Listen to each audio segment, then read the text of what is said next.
Salut la rider, on est au meeting Elevate à Tarifa et j'ai l'honneur d'être avec Philippe Martin, le fondateur de la marque Elevate. Donc Phil, est-ce que tu peux nous en dire un peu plus sur ton rôle au sein d'Elevate ? Eh ben, bonjour à tous, salut Greg, merci d'être venu, d'être ici. Mon rôle au sein d'Elevate, il est assez vaste et varié puisque en réalité je m'occupe plus de tout ce qui est département des ventes. Mais bon, vu que c'est aussi ma boîte, je regarde un petit peu, je supervise un petit peu tout ce qui se passe dans tous les départements, que ce soit en marketing, où je dis aussi mon mot, ou sur le développement, la recherche sur les produits, sur les opérations, sur les ventes, sur la finance. Et c'est ça qui est génial quand tu as une petite boîte comme ça, c'est que tu peux faire plein de choses différentes et c'est vachement enrichissant. Voilà, je ne suis pas que sur une tâche. Alors je m'occupe vraiment beaucoup plus des ventes, mais je touche un peu à tout dans la boîte. Ok. Si je dis pas de bêtises, la partie design, c'est plutôt délégué à ton cofondateur Peter Steve. Oui, c'est ça, exactement. Voilà, ça, donc Peter Steve qui s'occupe de tout le design. Oui. Tu peux nous en dire un petit peu plus sur la partie design ? Ouais, j'ai envie de te dire tout est important, mais c'est quand même l'un des blocs les plus importants, c'est la R&D, c'est ce que fait Peter.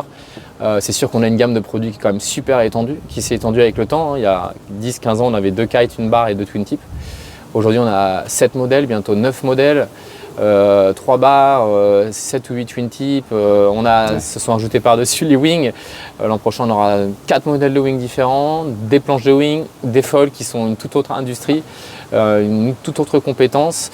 On a maintenant une gamme aussi d'accessoires qui sort cette année. Donc, si tu veux, la gamme, elle s'est absolument approfondie en largeur et en profondeur. Et c'est beaucoup de travail. Donc c'est quand même une partie vachement importante pour Peter et il s'entoure quand même de plus en plus aussi, je pense. Ouais. Je le sais. Et on l'aide, on lui file tous un petit coup de main aussi quand il a besoin de développer des produits. On participe un peu aux tests, mais c'est vrai que ça demande de plus en plus de travail. Surtout en fait, si tu veux, ça demande de plus en plus de travail parce qu'on travaille avec beaucoup de nouveaux matériaux. Des matériaux qui sont différents, qui demandent beaucoup de temps de prototypage, de construction, d'assemblage.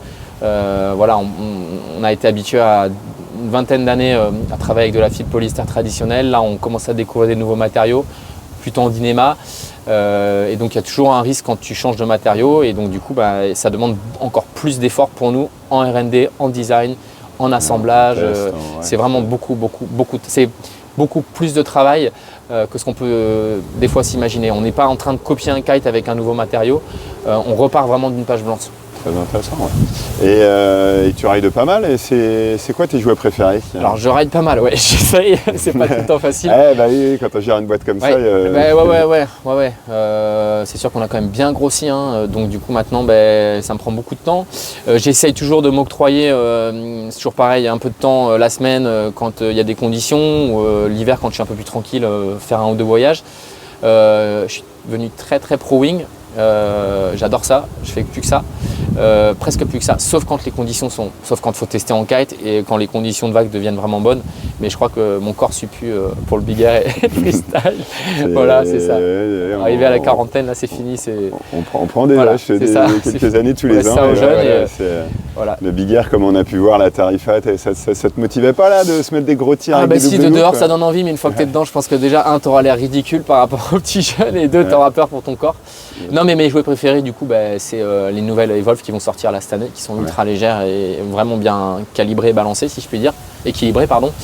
Les nouveaux foils RSF, on va sortir l'an prochain des foils de Glide Series, donc ont des aspects ratios beaucoup plus élevés. Et puis moi, les GT1 et les GT2 qui vont sortir l'an prochain, je suis grand fan. Et puis sinon, en ce qui concerne plutôt les kites, moi c'est vraiment WS, les vagues, donc WS, et puis la nouvelle barre, la nouvelle CS auto-débrayante qui est géniale. Cool. Et est-ce que tu as une petite anecdote à nous raconter chez Elevate, un truc un peu croustillant Des anecdotes, on en a beaucoup, mais il y en a presque tellement que je ne saurais même pas laquelle choisir. Quelle anecdote je pourrais choisir Si, tiens, une petite question sur les spots. C'est quoi ton home spot et ton spot préféré ? Alors, mon home spot, c'est devenu clairement Montpellier, parce que je vis là-bas, plage sud. C'est franchement pas mal, on a des bonnes conditions, il faut bien choisir le vent. La trame chez nous, ça peut être pourri, mais ça peut être magique. Et sinon, mon spot préféré, c'est One Eye à Maurice. One Eye à Maurice, c'est ouais. clair. Et Sans aucune équivoque, ouais. sans aucun doute. C'est un truc de dingue. Cool. Bon top, merci Phil. C'est un plaisir de partager ce meeting avec toi, d'avoir été là à Tarifa, de ces quelques minutes de discussion. C'est super. Merci à vous d'être venus. Et tu as vu, il y a eu beaucoup de monde cette année, encore une fois. On a été pas loin de 100 personnes. Et, ça fait toujours plaisir de réunir toute cette petite famille autour de nous pour passer des bons moments. Cool. Écoute, merci Phil. À bientôt Grégo.